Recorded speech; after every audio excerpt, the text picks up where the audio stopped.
What's everybody think? So I love this cutout. I came in here. What's that? He's thinner. He is thinner. It's very irritating. And I have a cutout story. So I was at York for that racing extravaganza. I don't know, this was about eight weeks ago or something, and we were getting signatures for the ballot. And we had a table set up, and there was a line. Dean and I were standing. There was a line around the corner. I said, "Oh my God, these people are lining up to sign." And she said, "No, there was a cutout of Trump there, and people were lined up to get their picture with President Trump." So a cardboard cutout of President Trump got a lot more attention than a real Dave McCormick. I'm glad to be here with you today. I didn't know until I arrived this morning that Zama is the keynote speaker. So it's like being the warm-up band for the Rolling Stones. And I'm so glad to see him, and so glad to see many of you. Let me start by apologizing, as I tend to do, because I show up at these things and I feel overdressed, because the new uniform in the Senate is hoodies and these gym shorts. And so now you're stuck in Pennsylvania with one senator that doesn't wear a suit and another senator who's an empty suit. And that's what we got to change in 2024. That's what we got to change. Most of you know a little bit about me. I'm a seventh-generation Pennsylvanian. My dad was born in Indiana County. My mom was born in Punxsutawney. I was born in Washington County. Moved to Franklin County for a couple years, went to first grade and second grade there, and then I grew up in Columbia County in Bloomsburg. And my folks had a farm, and my dad worked at the college, and I baled hay, and I trimmed Christmas trees, and I was a busboy at the local hotel, and I was a paper boy, and I wrestled and played football, and wrestling got me to West Point. And from West Point, I wrestled at West Point, was the co-captain of the team, and went to the 82nd Airborne Division and served in Iraq. I was a Ranger, and really back to Pennsylvania, to Pittsburgh. And I ran a company that created about 1,000 jobs, 600 of them in Pennsylvania.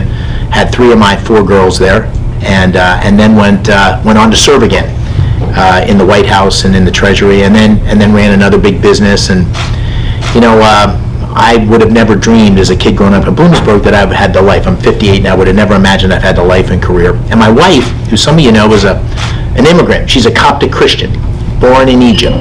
And she had to leave Egypt as a 5-year-old so they could practice their faith. And she came to America and worked her way through college. Her dad couldn't speak English, so he worked as mowed lawns and worked as a mechanic. And she got to work in the White House for 2 presidents. For President Bush and President Trump, and has had this amazing business career. So we look at each other and say, oh my God, only in America could these stories happen. How blessed are we? And after I lost last time, lost by 900 votes of 1.5 million votes cast, and that was a gut check. And this summer we decided all the things we were going to do other than run for office. And so I had a big plan. I was going to go back to business. I had a number of things I wanted to do. And every time I picked up the phone to take those other opportunities, I kept coming back to this moment. And if you believe America is the most exceptional country in the world, if you believe America has given you everything you could possibly imagine, if you believe America's in trouble, and you believe you can do something about it, then now's the time. Now's the time to get into the ring and into the arena. And so that's why I'm running. And I think it's probably why you're all here. Because you also believe that we're in trouble. Our great country's in trouble. And it's obvious, but it's worth repeating. Right now, our economy, we have record high inflation, 40-year high in inflation. We have $34 trillion of debt, $1 trillion of interest. That's more than we spend on defense. And 60% of Pennsylvanians live paycheck to paycheck. 60%. So over the last 3 years, prices have gone up by 18%. And wages have gone up by 14%. So you're getting squeezed. If you're buying food, fuel, or rent, you got less. You're buying less than you used to. You have less money to buy all the things you need. A payment on a pickup truck, 60% more than it was 3 years ago. If you want to buy a new house, because of interest rates, it's twice as much for a house payment. And so this economy is not working for most of Pennsylvania, despite what Joe Biden says. When I started this race October 1st, and I'd say to people, what are your top 3 issues? The economy was number 1. Now it's border. Border is the number 1 issue, and if we sat in a room together on the day Biden came into office, and we would have said, we know he's going a different direction, but how bad could it get? We would never have imagined it could get this bad. 10 million illegal migrants coming into our country. The chaos in our cities, sanctuary cities. We have 13 sanctuary cities in Pennsylvania. Bob Casey supported them all the time. We have a national security crisis where in the last year, 160 people came into our country that were on the terrorist watch list. Those are the ones who were apprehended. God only knows how many came in that weren't apprehended. It only took 13 people to take down the towers. But then when you think about the real national security risk, it's fentanyl. Fentanyl killed 4,000. Fentanyl that comes from China into Mexico, and the cartels push it across the border. Because of our wide open borders, 4,000 Pennsylvanians died last year from fentanyl. Almost 100,000 nationally. 100,000. It's like your eyes start to glaze over. These numbers are so big. Just to put in perspective, we lost 50,000 people in Vietnam in 8 years of fighting. We lost less than 5,000 people killed in action in 20 years of war in Iraq and Afghanistan. 4,000 in Pennsylvania last year. And Bob Casey supported these policies every step of the way. He supported sanctuary cities. He voted against dollars for the Border Patrol. He voted against initiative to stop fentanyl. He voted against Kate's Law, which would have allowed us to prosecute illegal immigrants who committed felonies, left the country, and came back. We have crime. Crime in Philadelphia and Pittsburgh, moving out to the suburbs across our Commonwealth. Record high murder rate in Philadelphia. Larry Krasner is the district attorney, Soros-funded district attorney. He put in place a policy, which is if you steal less than $1,000, you don't get prosecuted. I was in Chester County a couple of weeks ago. I walked into a sporting goods store. I said to a young woman who was the proprietor, "How are sales?" She said, "Sales are great." She said, "Gun sales are particularly good." She said, "Suburban women are buying 60% of the guns. Gun sales are way up. They're buying handguns because they're fearful of that crime and those carjackings in the city coming into the suburbs." Pittsburgh, where I live, we had 1,000 cops in 2020. We have 650. Now, in my neighborhood, in Squirrel Hill, we used to have 6 patrol cars. We now have 2. It's the war on energy. And by the way, Bob Casey just last week took an endorsement in Philadelphia from a radical group that's seeking to defund the police. He's the guy that said the problem in our police forces is systematic racism. He's the guy that's argued against qualified immunity to protect our cops. The war on energy, Bob Casey. The war on energy, the idea that we're going to stop using fossil fuels. 70% under Biden, mandating 70% of light vehicles sold in America will be, by 2032, will be electric.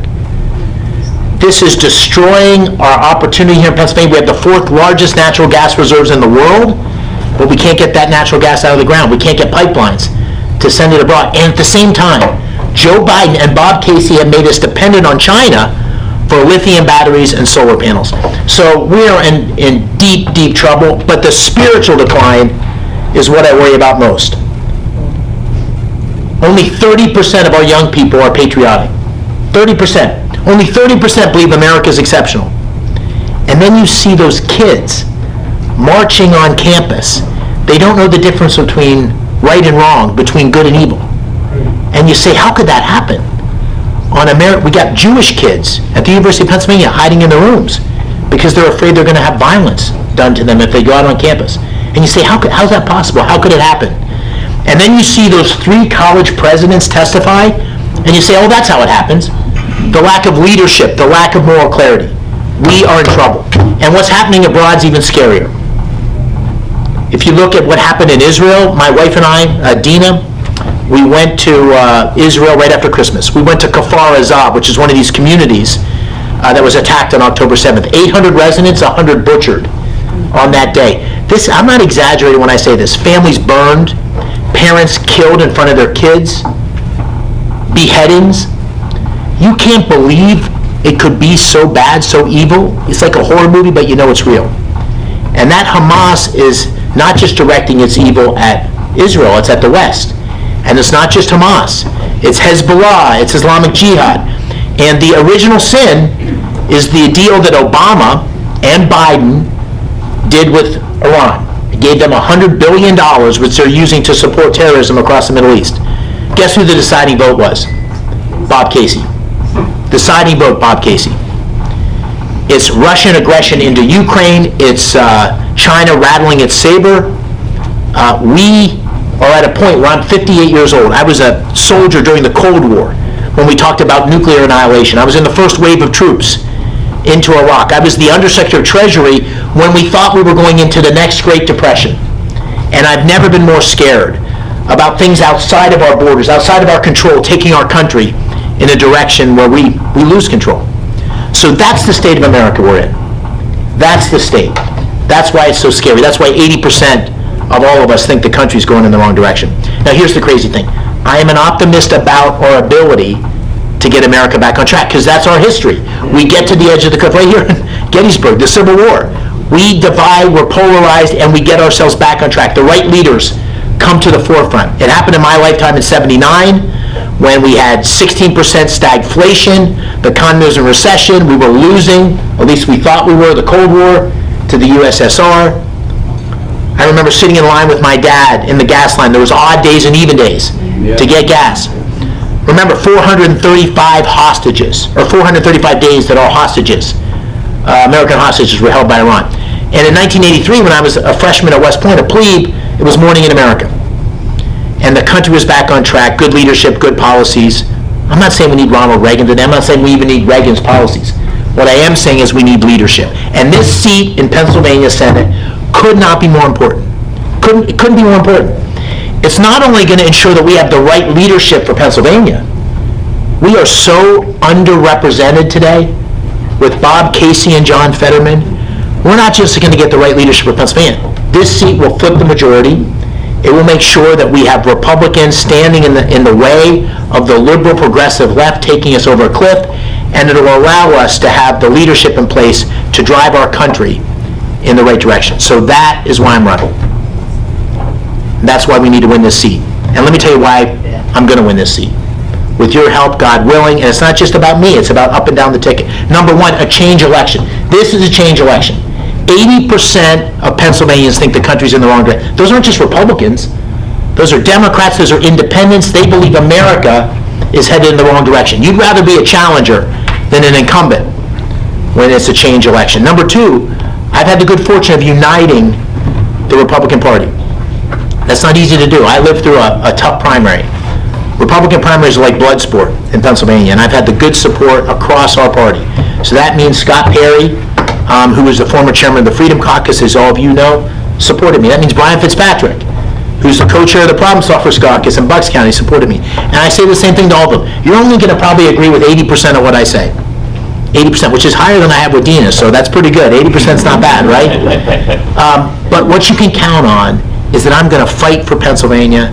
I'm going to win this election, and we all disagree with 90% of what the Democrats are doing, where they're taking our country, the crisis that we're facing us.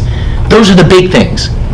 And together we can win and change the direction of our country. The third reason I'm going to win is because when you push people and you say, hey, beyond inflation, beyond the border, what's the real problem? And what they say over and over again is leadership. We need leadership. We need leadership.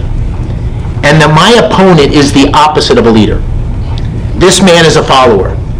This man is running as his father's son. He's been in public life 30 years. Statewide office for 30 years. 18 years in the Senate. And I challenge you to find a single thing that he has done where he has led.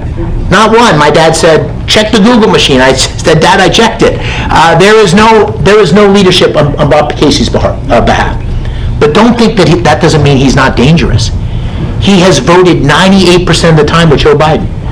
If you look at sky-high inflation, you can thank Bob Casey. He's voted for every spending bill. He's voted for the war on fossil fuels. Look at crime in our cities. Thank Bob Casey.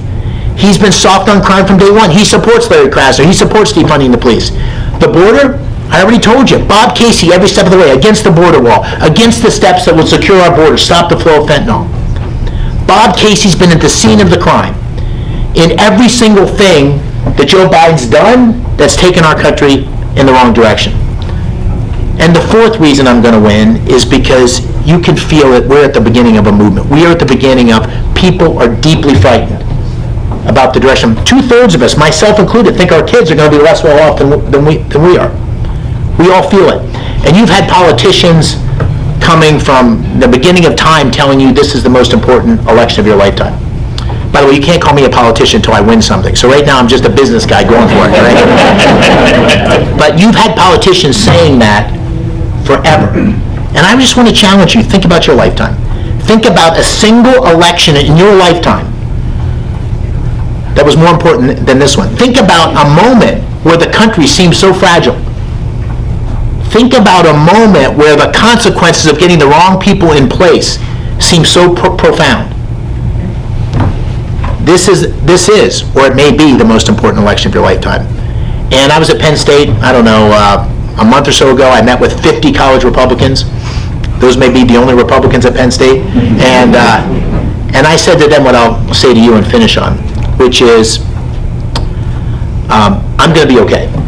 I'm going to be okay either way, no matter what happens in this election, because I got more years behind me than in front of me. And most of the people in this room have more years behind them than in front of them. But then I said to those kids, but you're not going to be okay. You are not going to be okay. We are not on a path where you're going to be okay. Our kids are not going to be okay unless we change the direction of the country. And so you should treat this election. You should think about this election like your life depends on it, because it does. So thank you all for coming. Thank you for having me. Thank you, Charlotte. Really appreciate it. And I'm happy to take questions, but I see we got Senator Mastriano in the house.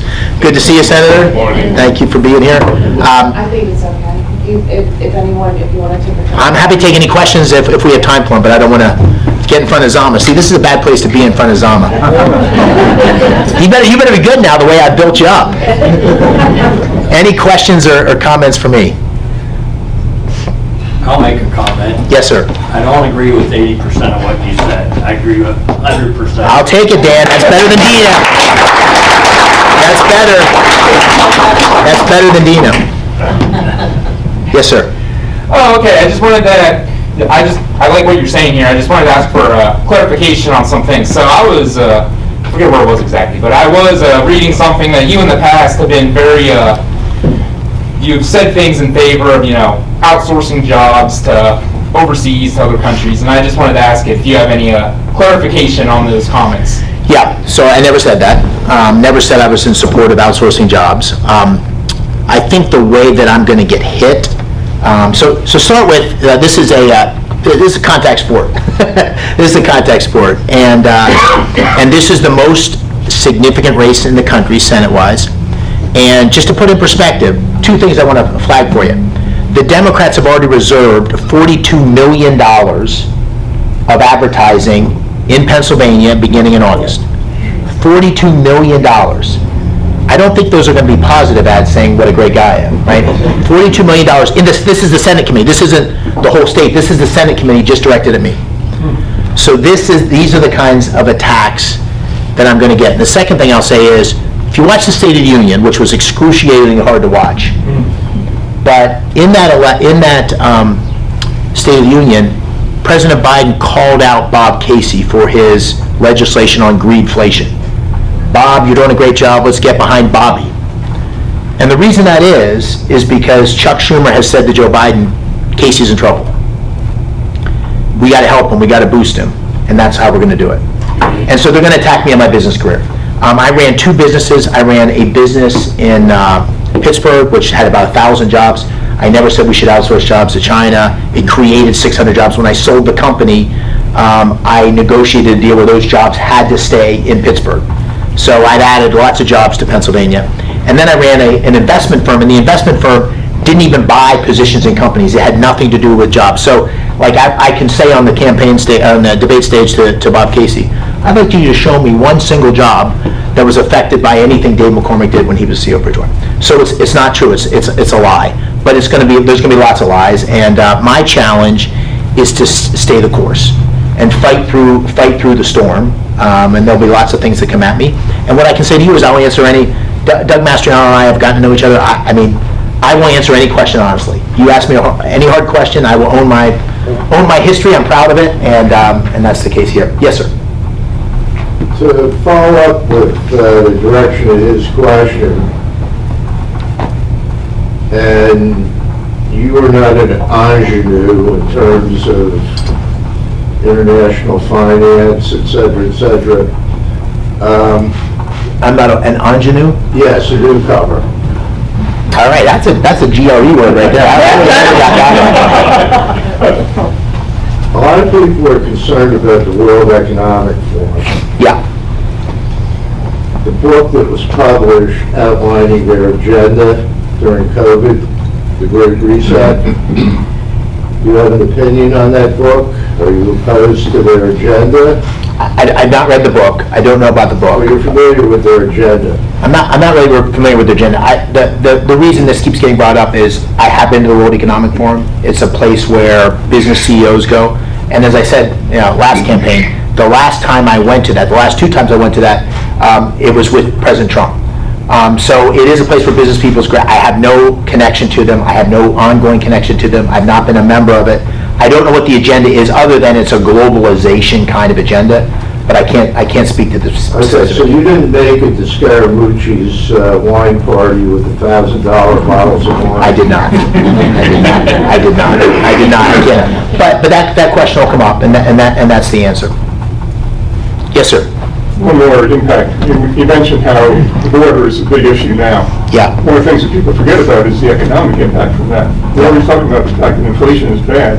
But if you think about 4 million people came in, you give every one of them a blanket, $20 a piece. That's a lot of money. Well, they're getting We're doing yeah. more than that. Give them food, give them... They're getting benefits that citizens aren't getting. It's impacting our economy. Yeah, 100%. It's impacting our economy in so many different ways. We talked about it's actually the spending that's going on, the flights, all of that. That's a huge thing. The national security threat we talked about, which is not only the terrorist threat, but the fentanyl threat. It's a huge issue. But there's one thing about this where there's lots of questions about election integrity and so forth. This is a case where it's essentially stealing the elections in a very straightforward way, because what's happening, and the Democrats all just voted for this, is to allow illegal immigrants to be counted in the census.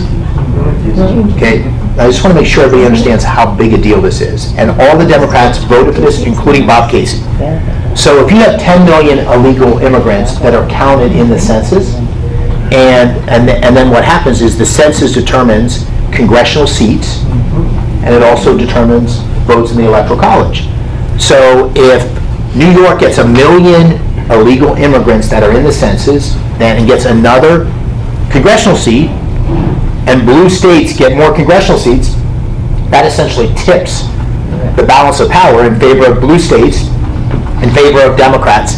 And look at if you look at all the projections, even in this year on the presidential election, it's going to be a super close vote in the Electoral College. Likely it has been the last couple elections. This could tip the Electoral College. So it's of enormous consequence economically, national security, but in terms of undermining the basic premise of who gets to vote and who gets to decide. And American citizens indirectly are having their power taken away from them by the fact that illegal migrants are being counted in the census. So for all those reasons, we have to stop the flow at the border. And I've gotten a lot of heat because I opposed the bill that came out of the Senate. And the reason I opposed it is Biden has a lot of the power needed right now to stop the flow. He's just not doing it. That's number one. And number two, if we'd have passed that bill would have made us the most liberal country among the industrialized countries in terms of amnesty and allowing illegal migrants to come in. I'll say one more thing, which I think is a really important thing. That threat from fentanyl is as big a threat. That threat from the borders is as big a threat in any in the world. I would be in favor of using our military in a very precision way to take out these cartels. I know Senator Mastriano introduced a bill to bring our National Guard to help Texas secure the border. I'm in favor of him. I support his position, but I'd also be in favor of literally using precision capabilities to take out those cartels. Those cartels are the enemy. That threat is the threat to America's sovereignty and American safety. And I'm not sure you can even do that with the Mexican government, because the Mexican government is so compromised by the cartels, but this is a threat that we need to take seriously. Yes, sir. Senator. Thanks for being here again. Lesson learned from 2022. Josh here spent $80 million, more than double the record for a Democrat in gubernatorial, and very good at painting, myself and Revy in a certain way, putting policies in my mouth. Revy and I hardly talked about abortion. I'm very pro-life with that, but hardly talked about abortion when we campaign trail. But if you watch the ads, it would misrepresent us and get other Republicans a question. Oh, he can't win, or this is too extreme, and it's stuff that we never said. It's the same approach we're doing with you, Dave. So I'm encouraging and admonishing my brothers and sisters in the room here that don't believe the lies. Don't even entertain it. We have our man. We got to get behind him here. We need victory. Casey needs to go. He's a bum. He's a left-wing hack. And Dave, we need you. So Thank you. Thank you, Senator. Yeah, thank you. Senator Mastriano and I have become friends, and we have a lot of mutual admiration for and his military services, which is far lengthier and far more distinguished than mine. But we've exchanged military history books and have become friends. So thank you, sir. thank you. Okay, that's a wrap.